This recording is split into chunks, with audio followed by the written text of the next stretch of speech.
Hello bearded bee people, welcome back to Being Bees. Yesterday was crazy, chase a bear away, move hives out, and today it's March 25th and I'm feeding syrup inside the hives for the first time in March in my beekeeping career. You can see this yard is quite active today. It's probably like 48 degrees, but we got some nice sun rays baking down on this yard that is getting everybody out and active. So I'm getting feed out here in both the communal sense and I'm lifting up the hives, and I brought out some frame replacement feeders to pop some feed inside the hives if I think that they are in desperate need of some sustenance. So I know a couple on that pallet needed inside the hive. I'm going to pour some communal, and then I'll go through lifting and checking to see which ones need some spot feeding.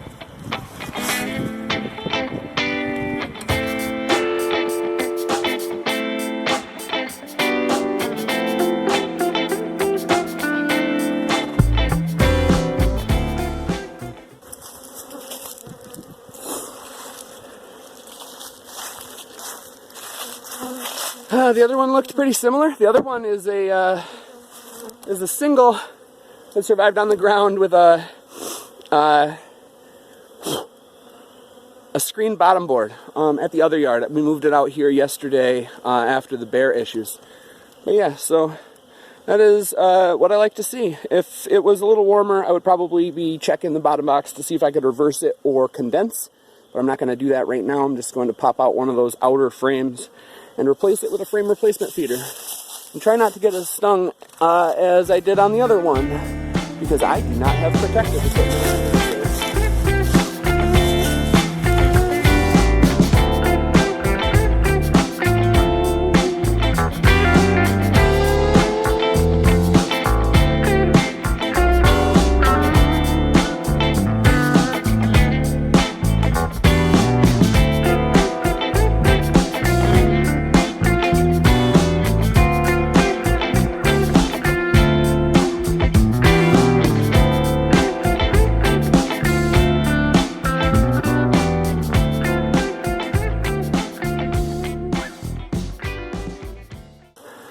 Alright, another pretty good looking single. Gonna try to get one of these frames out without getting stung up.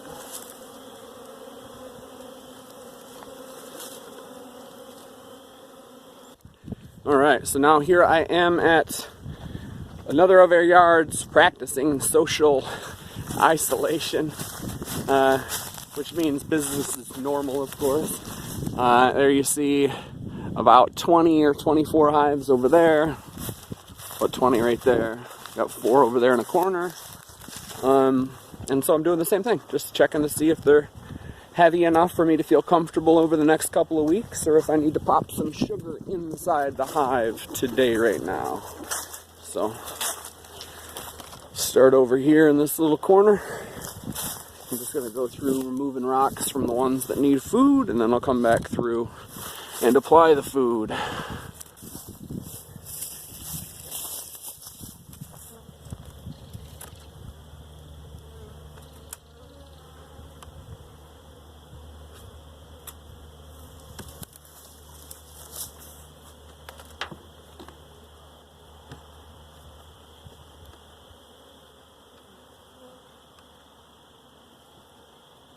Nice and heavy.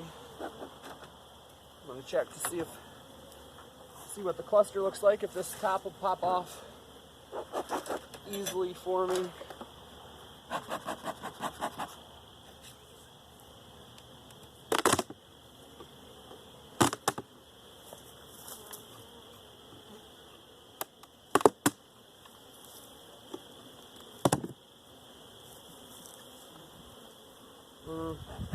This one is not one of the better ones. I would say 5 frames of bees, maybe 4, because they're kind of on the front portion of the hive.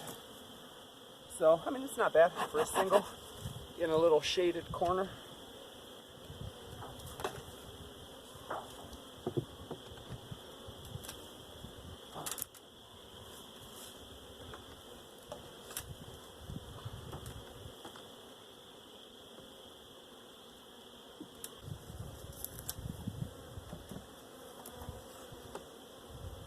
Ooh, that one's crazy heavy.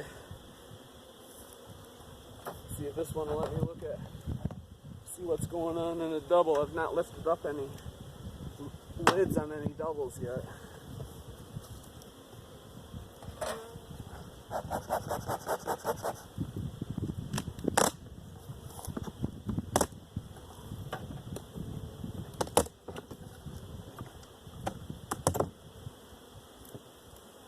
Alright, that looks really good. They're covering probably 8 frames. Probably going quite a bit deeper, obviously, than these singles too, so that's good. And they're heavy as heck, so they do not need a thing from me at this time.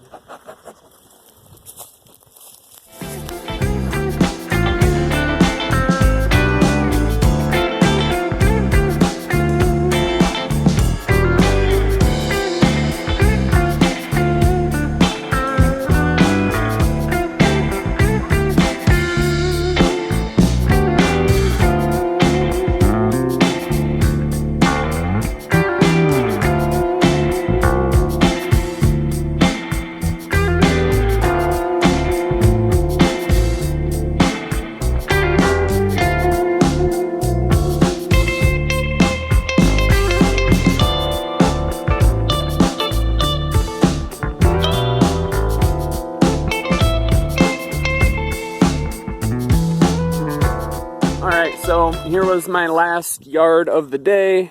I've been calling this my yard on a hill because, as you can see, it is up on a hill, and there is absolutely no windbreak here.